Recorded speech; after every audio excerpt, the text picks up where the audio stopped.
Hello నేను మిస్ఎస్ రావు. ఇక్కడ కనిపిస్తున్నది అలెగ్జాండర్ డంకన్. ఇప్పుడు ఇతను అమెరికాలో మన వాళ్ళు టెక్సాస్లో పెట్టుకున్నటువంటి హనుమాన్ విగ్రహం మీద అభ్యంతరకరమైనటువంటి కామెంట్స్ చేశాడు.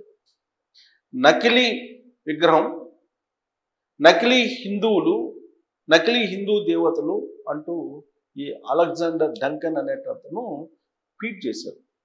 దీంతో హిందూ అమెరికన్ ఫౌండేషన్ ఇప్పుడు అభ్యంతరం పెడుతూ ఉంది ఆయన చేసినటువంటి వ్యాఖ్యలు. అంతేకాదు, అమెరికా క్రైస్తవ దేశం, క్రైస్తవులు దేవతలు క్రైస్తవుడు మాత్రమే ఉండాలి, హిందూ దేవతలు అమెరికాలో ఉండకూడదు అనేటువంటి ట్వీట్ ఆయన చేసి ఇప్పుడు కొత్త వివాదానికి తెరలేపాడు. అమెరికాలో అసలే అమెరికాలో రోజుకొక వివాదం బయటకు వస్తుంది. ఇల్లీగల్ ఇమ్మిగ్రెంట్స్ అంటూ మొదలుపెట్టి అమెరికా అధ్యక్షుడు ట్రంప్ గో బ్యాక్ ఇండియన్ వరకు తీసుకొచ్చాడు. ఇండియన్స్ని ఈ మధ్యకాలంలో ఎలా కాల్ చేస్తున్నారో మనం చూస్తున్నాం. ఇలాంటి పరిస్థితుల్లో అక్కడ మత కల్లోలాలు, మతానికి సంబంధించిన విభేదాలు రెచ్చగొట్టేలా ఈ అలెగ్జాండర్ డంకన్ అనే అతను ట్వీట్ చేశాడు. అసలు హిందూ దేవతలు అనేది అమెరికాలో కనిపించకూడదు, ఒక్క క్రిస్టియన్ మతం మాత్రమే ఉండాలి అమెరికాలో, ఇంకే మతం ఉండకూడదు అని. అందుకే అక్కడ ఉండే హిందూ అమెరికన్ ఫౌండేషన్ ఒకటే క్లారిటీ ఇచ్చింది ఆయనకి. ఏం చెప్పిందంటే, అమెరికా అనేది అన్ని సాంప్రదాయాలను ఆహ్వానించాలి, అన్ని మతాలని గౌరవించాలి, ఏ మతాన్ని వ్యతిరేకించకూడదు. ఇదే అమెరికా రాజ్యాంగం, అమెరికా చట్టాలు చెప్తున్నాయి. మరి ఏ రాజ్యాంగం ప్రకారం, ఏ చట్టం ప్రకారం అలెగ్జాండర్ డంకన్ అనే అతను ఈ హనుమాన్ విగ్రహాన్ని కించపరుస్తూ ట్వీట్ చేశారు. పైగా మతాల ప్రస్తావన తీసుకొచ్చారు. క్రిస్టియన్ మతం మాత్రం ఉండాలి అమెరికాలో, ఇంకో మతం ఉండడానికి లేదు అని చెప్పి ఆయన చేస్తున్నటువంటి ప్రచారం. ఇది అమెరికాలో మత విద్వేషాలను లేపేటువంటి ప్రయత్నం కింద చూస్తూ ఉన్నాం. ఇప్పటికే వివిధ దేశాల నుంచి అమెరికా వచ్చి అమెరికాలో ఉండేటువంటి వాళ్ళకి అవకాశాలు లేకుండా చేస్తున్నారు అనేటువంటి విద్వేషపూరితమైనటువంటి ఒక అస్త్రాన్ని ట్రంప్ విసిరారు. దాంతో విదేశాల నుంచి వెళ్ళి అక్కడ స్థిరపడినటువంటి వాళ్ళు ఇప్పుడు ఒక రకంగా చెప్పాలంటే అక్కడ ఇబ్బందులు పడుతూ ఉన్నారు. అయినప్పటికీ అక్కడికి వెళ్ళినటువంటి వాళ్ళందరూ కూడా ఉన్నతమైనటువంటి చదువులు చదువుకొని ఉన్నతమైనటువంటి ఉద్యోగాలు చేసుకుంటూ ఉన్నారు. వాళ్ళు లేకపోతే అమెరికానే లేదు. అమెరికా అవసరం కోసం వీళ్ళందరినీ ఇమ్మిగ్రెంట్స్ని తీసుకెళ్ళి అక్కడ పెట్టుకుంది. అలా అని చెప్పి ఇల్లీగల్ ఇమ్మిగ్రెంట్స్ని అక్కడ ఉంచమని చెప్పి చెప్పడం కాదు, కానీ అసలు ల్యాండ్ ఆఫ్ ఆపర్చునిటీ అనేటువంటి పేరు అమెరికాకి. ప్రపంచంలో ఏ దేశం వాళ్ళు వచ్చినప్పటికీ కూడా ఆ దేశం ఆహ్వానిస్తుంది, ఆ దేశంలో ఎవరైనా బతకచ్చు అనేటువంటి ఒపీనియన్ ఉండేది. కానీ ఇవాళ ఆ పరిస్థితి లేదు. అమెరికాలో తప్ప మిగతా వాళ్ళు ఎవరు అవసరం లేదు మాకు అనేటువంటి పరిస్థితికి ఆ దేశాన్ని తీసుకెళ్లారు.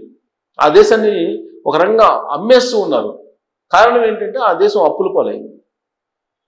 ఆ దేశం అమెరికన్ ఫెడ్ ట్రెజరీ బాండ్స్ రూపంలో భారతదేశానికి 20 లక్షల కోట్ల రూపాయలు అప్పు ఉంది. అంటే అక్కడ ఇవ్వాలి. అమెరికా ట్రెజరీలో ఉన్న బాండ్స్ తీసుకుంటే 20 లక్షల కోట్ల రూపాయలు మనకు వస్తాయి. సో ఇలాంటి పరిస్థితుల్లో చైనా భారీగా చైనాకి అప్పు ఉంది. అమెరికా కొన్ని $1 ట్రిలియన్ అప్పుల నుంచి బయటపడటానికి అమెరికా చేస్తున్న ప్రయోగం ఏంటంటే ఇల్లీగల్ ఇమ్మిగ్రెంట్స్ని పంపిస్తున్నామని చెప్పి గోల్డ్, ట్రంప్ గోల్డ్ అని, ప్రైమరీ ట్రంప్ గోల్డ్ అని ఇలా రకరకాలుగా పెట్టి అమెరికాని అమ్మేస్తున్నటువంటి పరిస్థితుల్లో ఇప్పుడు అక్కడ భావోద్వేగాలు రెచ్చగొడుతున్నారు. విదేశీయులు ఎవరు ఉండటానికి లేదు, make America great again, America first, ఇలాంటివన్నీ వినిపిస్తూ ఉన్నారు. దాని పరిణామాలు ఏ విధంగా ఉన్నాయి మనం గత కొంతకాలంగా చూస్తూనే ఉన్నాం. దానికి అదనంగా ఇప్పుడు మత విద్వేషాలను లేపేలాగా అబ్రహం డంకన్ అనే అతను ప్రయత్నం చేస్తున్నారు. ఈ మధ్యనే చార్లీ కిర్క్ అనే అతన్ని కాల్ చేశారు.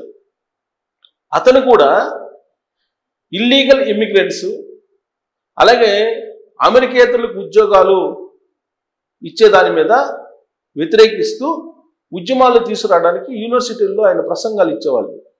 అందుకే అక్కడ ఉండేటువంటి వాళ్ళు కొంతమంది ఈయన ప్రసంగాలను ఇష్టం లేనటువంటి వాళ్ళు విదేశస్తులు ఎవరు క్యూబాకు సంబంధించిన అతను చంపేశాడు, గన్ తీసుకొని అతను. దానికి కారణం అది అని చెప్పేసి ఇప్పుడు ప్రాథమికంగా అందుతుంది. ఆ క్యూబా అతన్ని అరెస్ట్ చేసి విచారణ కూడా చేస్తున్నారు అమెరికా పోలీసులు. అంటే రకరకాలుగా విదేశాలు రెచ్చగొట్టే ప్రయత్నం ఆ దేశంలో జరుగుతూ ఉంది. ఇప్పటికే ఖలిస్తానీ అనేటువంటి పేరుతోటి కెనడాలో రకరకాలుగా హిందూ దేవాలయాల మీద దాడులు జరుగుతుంది, ఖలిస్తానీ ఉద్యమం పేరిట. ఇప్పుడు అమెరికాలో హిందూ దేవతలు అవసరం లేదు, మాకు హిందూ దేవుళ్ళు అవసరం లేదని చెప్పి ఇప్పుడు అమెరికాలో కొత్త నినాదం బయలుదేరింది. మరి ఇలాంటి నినాదం గత కొన్ని సంవత్సరాల క్రితమే ఇవ్వాల్సింది. ఎందుకనంటే అమెరికా అధ్యక్షుడిగా ఒబామా 2 సార్లు చేశారు వరుసగా. ఆయన ఎప్పుడు జోబులో హనుమాన్కి సంబంధించినటువంటి ప్రతిమని పెట్టుకొని ఉంటారు, హనుమాన్కి సంబంధించినటువంటి ఫోటోని పెట్టుకొని ఉంటారని చెప్పి అప్పుడు అంతర్జాతీయ న్యూస్లో వచ్చినటువంటి న్యూస్. ఆ విషయాన్ని ఇంటర్వ్యూలో కూడా ఒబామా చెప్పారు. హనుమాను నాకు ఇష్టమైనటువంటి దేవుడు, హనుమాను ప్రసన్నం చేసుకుంటే ఏదైనా సాధించవచ్చు అని చెప్పి ఒబామా ఇంటర్వ్యూలో చెప్పారు. మరి హనుమాన్ అప్పుడు హిందూ దేవత కాదా, హిందూ దేవుడు కాదా? మరి ఆ రోజు అమెరికా అధ్యక్షుడే, అమెరికా ప్రథమ పౌరుడే ఆ రోజు ఏం చెప్పారు? హనుమాన్ను ఈ విజయానికి అంతటికి కారణం అని చెప్పి ఆయన చెప్తుంటే హిందూ దేవతలు హిందూ దేవుడు మాకు అసలు అవసరం లేదని చెప్పేసి ఇప్పుడు అమెరికాలో ఒక విషబీజాన్ని ఈ అబ్రహం డంకన్ లాంటి వాళ్ళు నాటుతూ ఉన్నారు. ఇక భగవద్గీతని అమెరికన్ కాంగ్రెస్లో వినిపించినటువంటి వాళ్ళు ఉన్నారు. యూకే పార్లమెంటులో భగవద్గీత మీద ప్రమాణ స్వీకారం చేశారు అక్కడ ప్రతినిధులుగా. ప్రపంచవ్యాప్తంగా భగవద్గీతకు సంబంధించినటువంటి సారాంశం తెలుసుకునేదానికి ప్రయత్నం చేస్తున్నారు. అమెరికన్స్ కూడా చాలా మంది భగవద్గీత మీద అనేక మంది రీసెర్చ్ చేస్తూ ఉన్నారు. ఇలాంటి సందర్భంలో సనాతన ధర్మం ఏం చెప్తోంది, భగవద్గీత ఏం చెప్తుంది అనేది ప్రపంచవ్యాప్తంగా కూడా వినిపిస్తుంది. మన వేదాలు ఏంటి, మన పురాణాలు ఏంటి, దాంట్లో చెప్పింది ఏంటి, ఎందుకు భారతదేశం ఇంతమంది దండయాత్ర చేసినా, ఇంతమంది దాడులు చేసినా, ఇంతమంది వ్యతిరేకంగా ఆ దేశాన్ని ఆక్యుపై చేసి అక్కడ ఉన్నటువంటి సంపదను తీసుకెళ్తున్నా కానీ కొన్ని శతాబ్దాలుగా ఎందుకు ఇంకా భారతదేశం పటిష్టంగా ఉందనే దాని మీద ఇవాళకి కూడా రీసెర్చ్ చేసేటువంటి వాళ్ళు చాలా మంది ఉన్నారు. సనాతన ధర్మం ఎంత గొప్పది అనే దాని మీద. అలాంటిది ఇప్పుడు అమెరికాలో మతపరమైనటువంటి ఉద్దేశాలు లేపేయడానికి హిందూ వ్యతిరేకమైనటువంటి నినాదాన్ని మొదలుపెట్టారు. మరి దీన్ని అమెరికా విద్వేషపూరితమైన నినాదాలు అనుకోవాలా, లేదంటే భారత వ్యతిరేకంగా హిందూ మతాన్ని వ్యతిరేకిస్తూ ఉన్నారా అనేది కూడా ఇప్పుడు చర్చ జరుగుతుంది. కారణం ఏంటంటే భారతకు వ్యతిరేకంగా ఈ మధ్యకాలంలో అమెరికా అధ్యక్షుడు ట్రంపే అనేక రకాల వ్యాఖ్యలు చేశారు. ఇప్పుడు భారతదేశంలో హిందూ మతాన్ని ఉపయోగించుకొని బీజేపీ బలపడుతుంది, బీజేపీ వరుసగా 3 సార్లు అధికారంలో రావడానికి కారణం అని చెప్పేసి విపక్షాలు ప్రతిపక్షం చెప్తూ ఉన్నాయి.